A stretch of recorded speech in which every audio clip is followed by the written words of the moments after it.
출애굽기 8장 9절입니다. 모세가 바로에게 이르되 내가 왕과 왕의 신하와 왕의 백성을 위하여 이 개구리를 왕과 왕궁에서 끊어 나일 강에만 있도록 언제 간구하는 것이 좋을는지 내게 분부하소서. 개구리, 이 이집트 사람들에게는요, 개구리는 출산의 신이었습니다. 개구리가 알을 낳으면 많이 낳잖아요. 그리고 그것들이 부화하면 거기에서 올챙이들이 또 많이 생기잖아요. 이 많다라는 개념을 통하여서 그들은 신을 섬겼습니다. 그러니까 이집트는 다신론이죠. 모든 것을 다 신을 명명합니다. 내 눈에 보이는 것, 야 이것도 신이면 좋겠다, 저것도 신이면 좋겠다 해서 그걸 신성화시킵니다. 그리고 그것을 가지고 그들이 비는 거죠.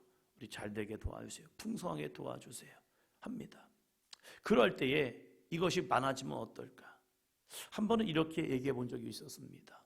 무당을 점치고 뭐 그런 분에게 이렇게 얘기했어요.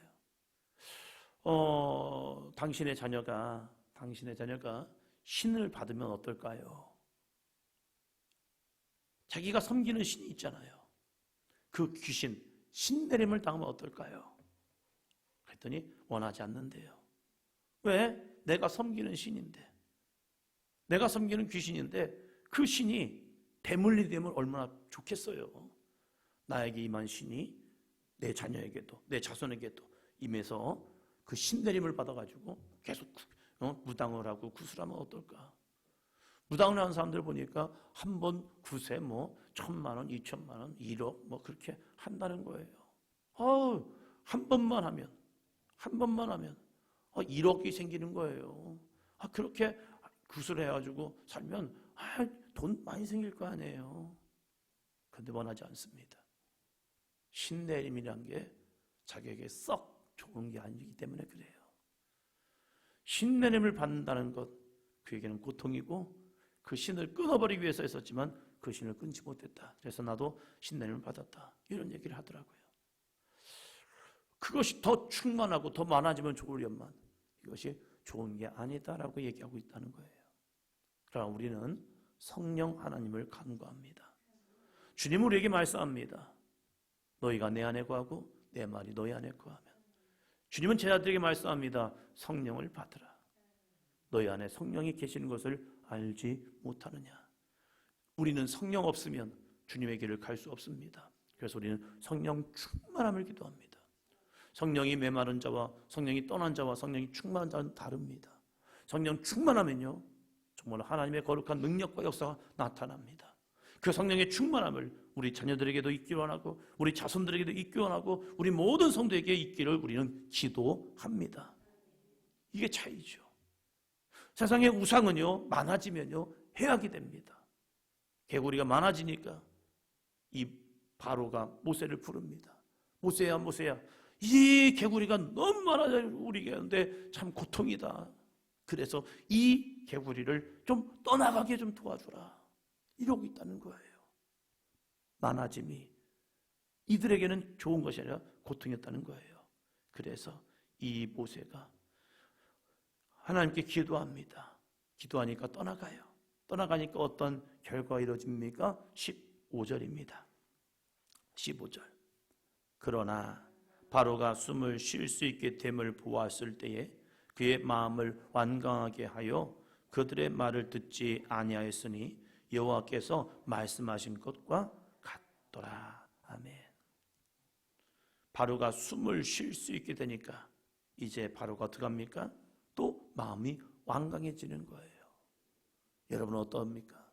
하나님이 조금 응답하시면 됐다, 이제 숨을 쉴 수 있게 됐나 보다. 그래서 또 예전의 모습으로 돌아가는 모습으로 있지 않습니까?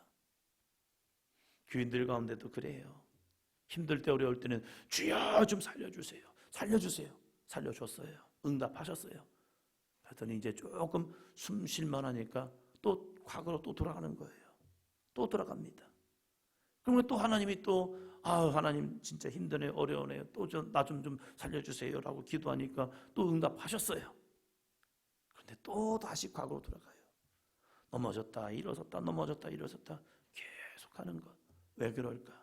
믿음이 없기 때문에 이것보다 성경 우리에게 바로를 통하여 이렇게 말씀해요. 한번 더 합니다. 그의 마음을 완강하게 하여. 그의 마음이 완강하다는 거예요. 이걸 다른 표현으로 하면 고집이 세다. 고집이 세서 또 그러고 또 그러고 또 그러는 거예요. 사랑하는 성도 여러분, 우리는 완강한 것이 아니라 내 안에 돌 같은 마음을 제거하고 부드러운 마음이 있기를 주의 이름으로 축원합니다. 이것을 예수님께서 표현할 때는 좋은 밭이래요. 좋은 믿음의 밭에는요, 더 이상 이 다른 것이 나오지 않냐고 말씀이 심겨지고 그 말씀 안에서 거룩한 싹이 나고 자라나서 열매를 맺는 믿음의 삶이 됩니다. 우리는 완강한 마음, 내 안에 이 돌 같은 마음 제거하고 부드러운 마음 되기를 주의 이름으로 축원합니다. 그러기 위해서 필요한 것은 무엇입니까? 늘 우리의 심령을 말씀으로 기경하는 거예요. 갈아엎는 거예요. 그것을 영적 회개라고 말합니다. 주여, 내 안에 하나님의 마음에 순종할 수 있는 마음을 허락하여 주옵소서. 주여, 내 안에 부드러운 마음을 주옵소서. 하나님의 말씀을 들을 때에 한번 더 합니다. 아멘. 아멘 할 수 있는 마음이요. 내 마음에 아멘의 마음이 닫혀졌다? 어느 순간에 아멘이 사그러진다? 어느 순간 내 마음에 아멘을 잃어버렸다? 그 마음이 무뎌지고 마음이 두꺼워지고 내 마음이 어느 순간에 하나님의 말씀을 거부하고 있다는 거예요. 그래서 예레미야는 우리의 마음에 할례를 하래요. 어렸을 때는 발 뒤꿈치가 부드러웠어요. 근데 나이가 들어가면서 발 뒤꿈치에 굳은 살이 베기는 거예요. 이 굳은 살이 베기면 여러분 어떡합니까? 그냥 굳은 살 베겼나 보다 하고 그냥 살아갑니까? 아니죠. 그걸 또 열심히 베껴냅니다. 부드러운 발로 만들기 위해서요. 내 마음의 어느 순간에 나도 모르게 하나님 앞에 회개의 마음을 잃어버려요. 내 마음이 무뎌져요. 그러다 보니까 내 안에 자연스럽게 나오는 것은요, 아멘을 잃어버리는 거예요. 아멘은요, 영적 게이지입니다. 할렐루야.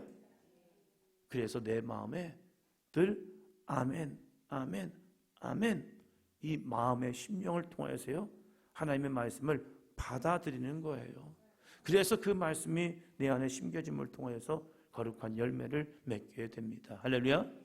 이번 부흥회가 있습니다. 부흥회를 통하여서 우리에게 어떠한 말씀이 주어지든지 이 부흥회에 정말 우리가 하나님의 말씀을 청종하시기를 바랍니다.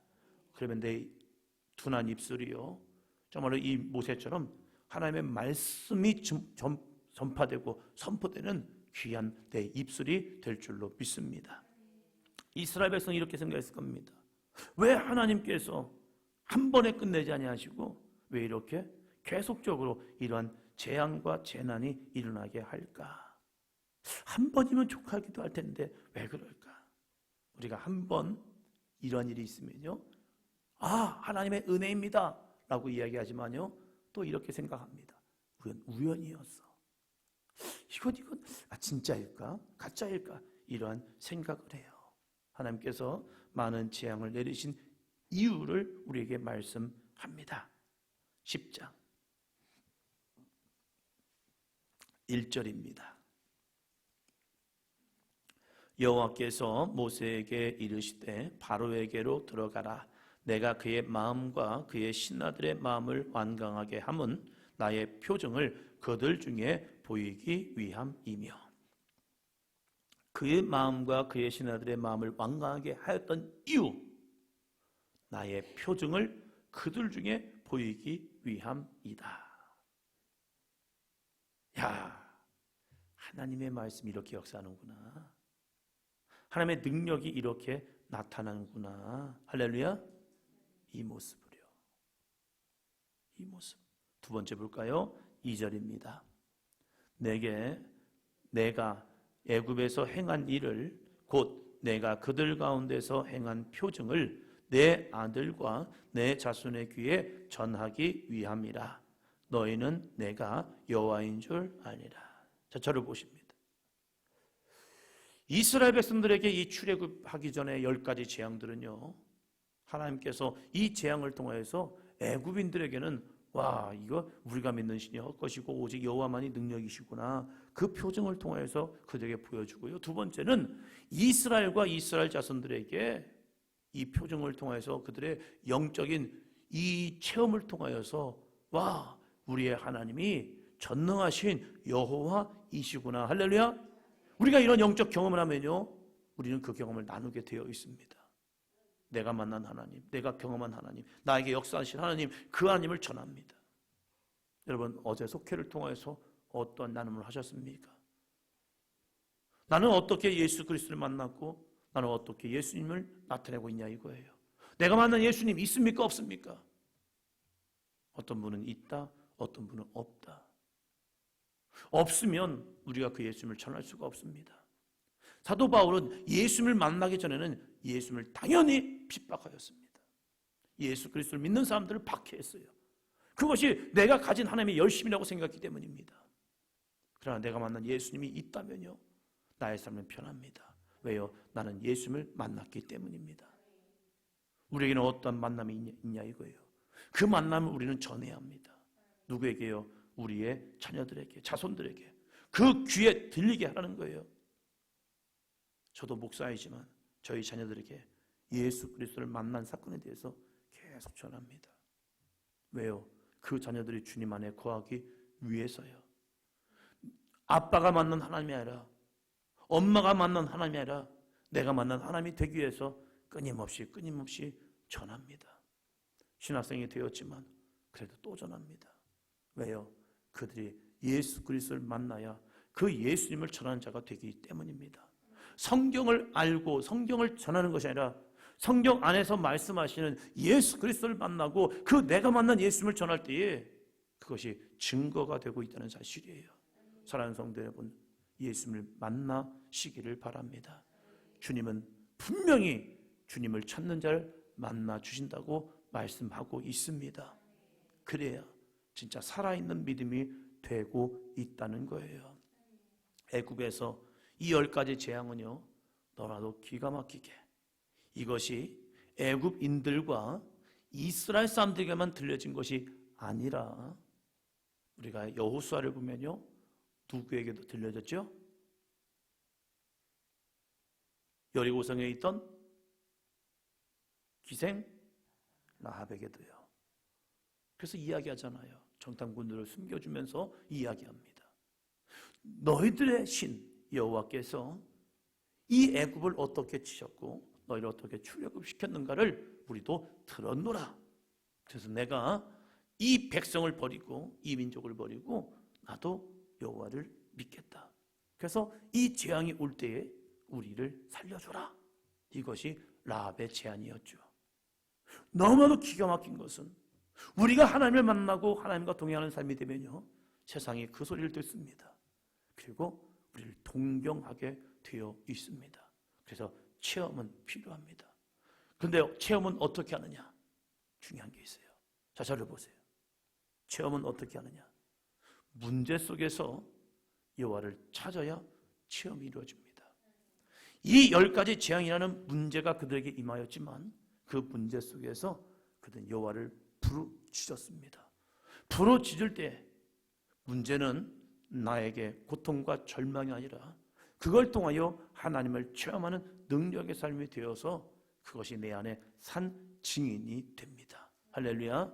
여러분, 문제를 그냥 나를 어렵고 힘들게 하는 문제다라고 바라보지 마시고 이 문제를 통하여 내가 주 예수를 만날 수 있는 기회가 주어졌다. 그래서 이 기회를 통하여 예수님을 만나고 예수님을 경험하고 예수님을 전할 수 있는 아름답고 복된 삶이 되기를 주의 이름으로 축원합니다. 기도합니다.